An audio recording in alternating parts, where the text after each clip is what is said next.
Europe 1 Culture Média.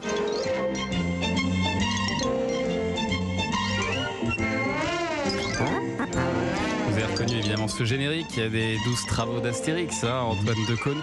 Ça fait partie des films cultes de cette saga. Est-ce que vous avez, vous, un film préféré d'ailleurs ? Dans les versions filmiques d'Astérix, Oui. Cléopâtre.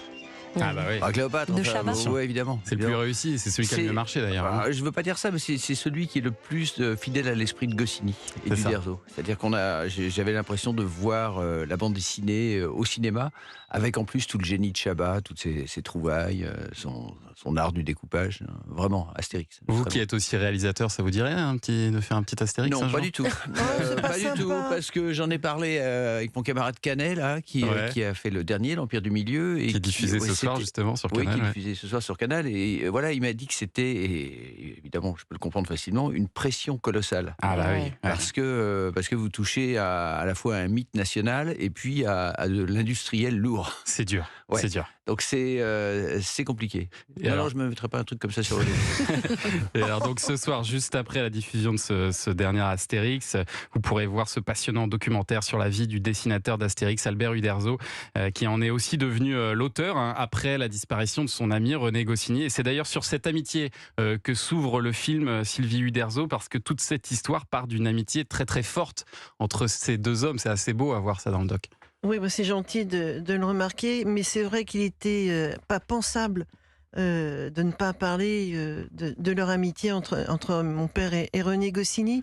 Tout est parti de là, de cette amitié, parce qu'ils se sont rencontrés très jeunes, sans un sou. L'un dessinait alors qu'il rêvait d'être scénariste, l'autre écrivait ses scénarios alors qu'il rêvait d'être dessinateur.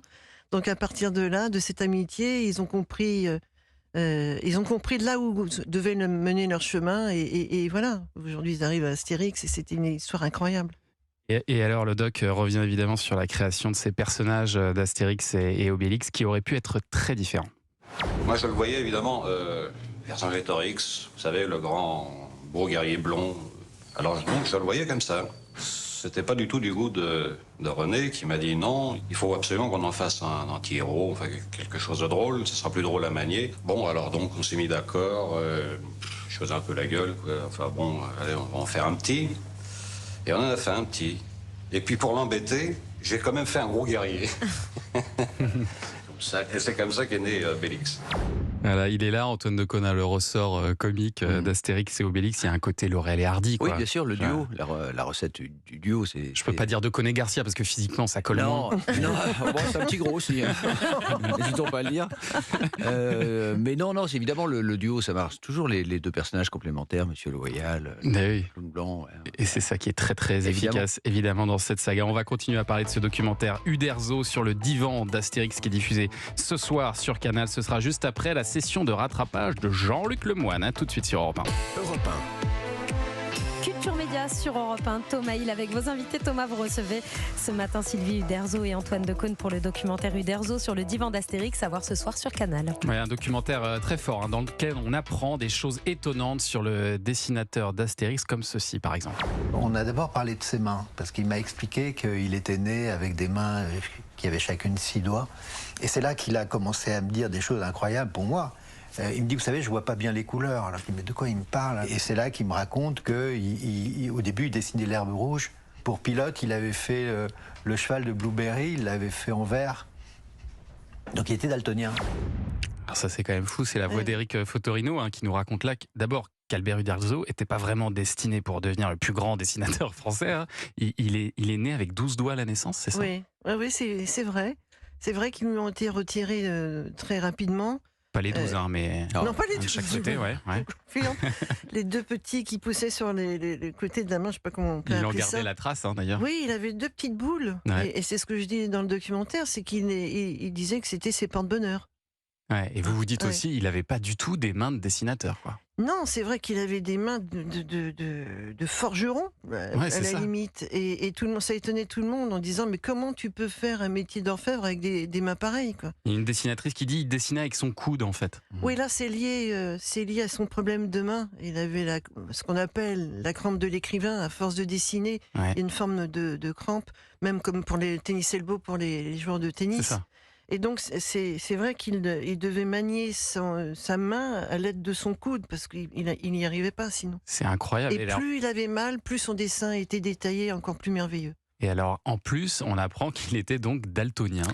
Oui, c'est vrai. Il reconnaissait pas bien les couleurs, quoi. Alors moi, je n'ai pas envie de raconter une histoire, parce que je me souviens que c'est pas dans le docu. Mais un jour, il y avait une table avec des crudités en plein été, et il me Il a dit... bouffé la nappe. Non, pas jusque-là. Mais il a pris des haricots verts pour des carottes quand même. Donc je me suis demandé s'il faisait pas une note d'humour justement par rapport à son handicap. Non, Mais c'est il vrai vous demandait des coups de main à vous, sa fille, hein, Ouais, mais ça va. Il a découvert au bout d'un moment que vous étiez vous-même daltonienne, c'est ça? Oui, alors là, c'est Là, pas on peut plus encore rien prouvé, faire, mais c'est un peu vrai. D'accord. Bon.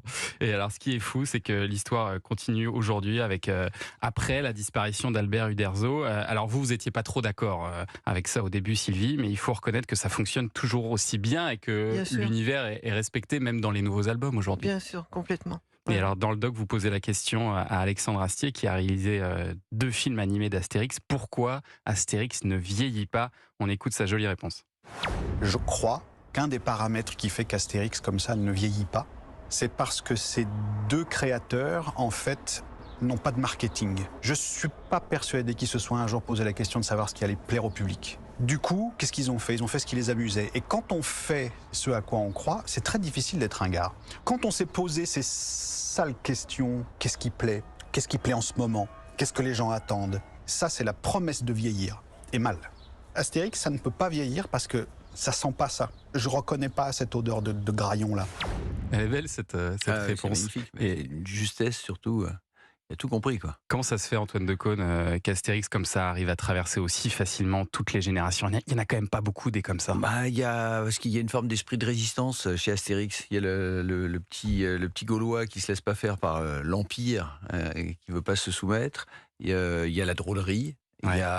Il y a beaucoup de tendresse aussi chez Astérix. La relation avec Obélix. Je sais pas. On sait jamais pourquoi ça marche à ce point-là. Et puis tous Et ces pourquoi films ça aussi, perdure ça a aussi quelque part modernisé la marque. Oui, au oui, fur et à mesure. évidemment, ça a entretenu le mythe. Mais quand je parlais de mythe, c'est vraiment devenu un mythe. Ouais. Je pense que c'est un des Français les plus célèbres au monde, C'est ça. ce petit Astérix. Et un mythe français qui a été créé, en plus, il faut le dire, par 2 hommes qui ne sont pas nés de parents français. C'est ce qu'on apprend pas aussi du tout. dans le doc. Et ça, c'est quand même incroyable, parce que le mythe gaulois, le mythe de la France à Astérix, voilà, finalement, c'était pas des Français, quoi, au départ. Ben, peut-être que, en fait, Eric Fotorino a certainement raison quand il explique qu'ils étaient peut-être mieux placés qu'en étant vraiment français pour avoir ce recul satirique, d'humour. Parce qu'en fait, ils sont arrivés tous les deux, ils ont voulu être plus français que n'importe quel vrai français. C'est ce qu'explique mon père aussi, c'est que les origines italiennes, il l'a pris un peu comme un complexe d'infériorité quand il était enfant.